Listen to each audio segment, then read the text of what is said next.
Hello, welcome to Your New Dentist. I'm diving into the box of anonymous questions from our clients to find out what our clients would like to know.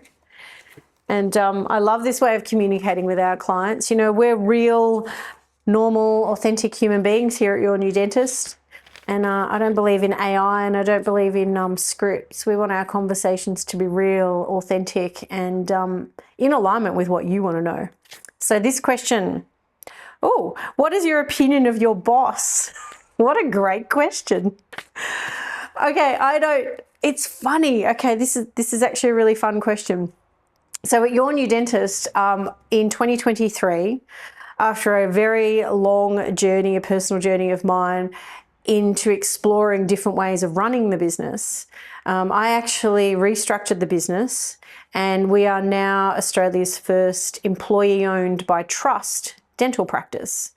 So what does that mean? Technically, I'm not the boss.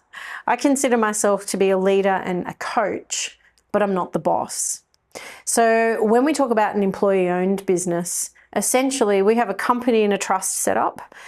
The beneficiaries of the trust, it's not me, it's the employees, it's the people in that trust, the people here every day working hard to make sure that you have phenomenal healthcare. When I guess people think about work in a traditional sense, what they're really thinking about, I guess, is what we mostly see out there in the world, which is a boss, the master, and then the slaves underneath, and hierarchy and power imbalance. I've been in lots of workplaces and regular, I guess, organizations that adopt that framework. I walked out of a lot of those businesses and organizations because it really didn't sit well with me, this idea still in the 21st century and beyond, that we're still perpetuating this aesthetic that we need to have a boss and a slave and we need to exploit people. That part of capitalism does not sit well with me. And so in 2023, I actually restructured the business in that way. And I'm working with an organisation called Employee Ownership Australia, and they've been invaluable in giving me so much support and coaching. And this is really just the very, very beginning of our journey. This model of business is really new to Australia. There are only a handful of businesses actually adopting this way of being. It's really popular in the UK, and there's a whole range of reasons for that, not the least of which how, I guess we'll just say, for want of a better word, how the tax system views employee ownership. It's viewed very favourably in the UK as a progressive and a human-centred way of business, and it's really, really popular. Over here in Australia, we're slow coaches. Industry really hasn't kind of caught up, and again, the taxation and how it all works is really well behind the times. That doesn't deter me. I'm determined that my legacy won't be anything of what has ever been before, insofar as having this boss, master-slave dynamic and exploitation. Nothing bothers me more. And particularly when we're dealing in healthcare.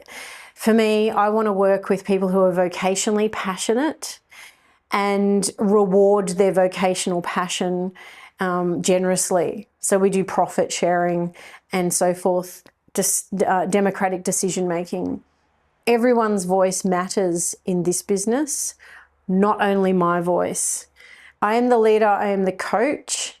However, we're all in this together, and that's such a different way of, I guess, behaving. And I guess it's really important I'd really like to communicate to the audience, is that we don't just have the pretty poster on the wall saying that we are all happiness and light and unicorns and cupcake and it's a fair workplace and it's all of the things, when behind the scenes it's not.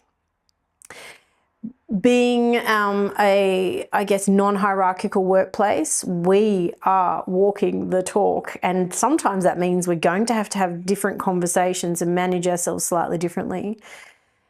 Full transparency, and in particular having very small teams. Nothing bothers me more, I guess, when it comes into a workplace, and I guess maybe this is where this question's coming from. If you've been burnt in a work environment, by the complicated dynamics of large groups of people together, particularly with bureaucracy that gets in the way, you know, someone in an office 1,000 kilometers away telling you how to do your job down here. Of course, it leaves a really bad taste in your mouth and you're left questioning, why the hell am I even doing this? So at Your New Dentist, we don't do that. It's a non-hierarchical workplace. It's employee owned. And we're on a mission to make sure that work is actually not just another burden in your life. And because if it is, that's just devastating.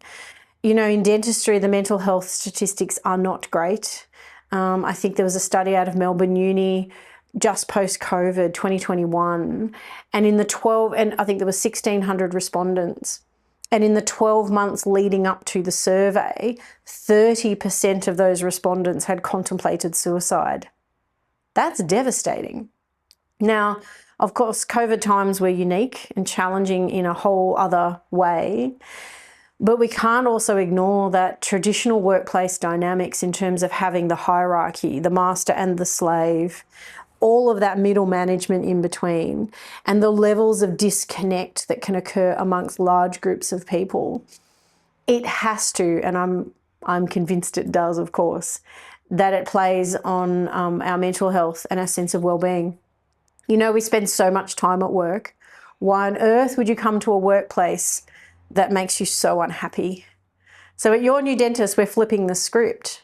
I will never have any more than about probably, I'm going to say 7 to 10 people is the sweet spot in terms of having a group of people where transparency and accountability is really high. You know, in large organizations, it's just really easy to pass the buck. We'll shift it on to another department, and there's lots of dilution and it's very easy to hide and be invisible. Small groups don't allow that to happen, and it also requires that those people within the small groups develop a level of communication, self-awareness and accountability.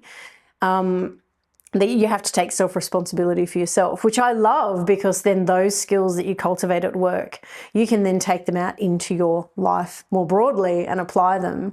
And again, experience a level of self-agency and freedom because of that. So what do I think about my boss? Well, if I'm my own boss, I think she's pretty good. I think she's pretty cool. I think she's traveled a long and winding road and trudged up some pretty crazy mountains to get where she is. The view that my inner boss sees going forward in terms of my career and my legacy and what I want to bring to the world, the view is pretty freaking epic out there. And it's not over yet. There is still so much more I can do and will be doing for myself. And I guess maybe that's could be the crux of this question as well, is I believe if we can all individually take the space of being our own inner boss and really look after ourselves the way we should be looking after ourselves, and taking time to cultivate a level of self-awareness and accountability, then generally speaking, I reckon the world is it's going to be a much better place. And so bosses, yeah, I don't do well with power dynamics. I don't do well with hierarchy. I firmly believe all humans deserve respect and not exploitation.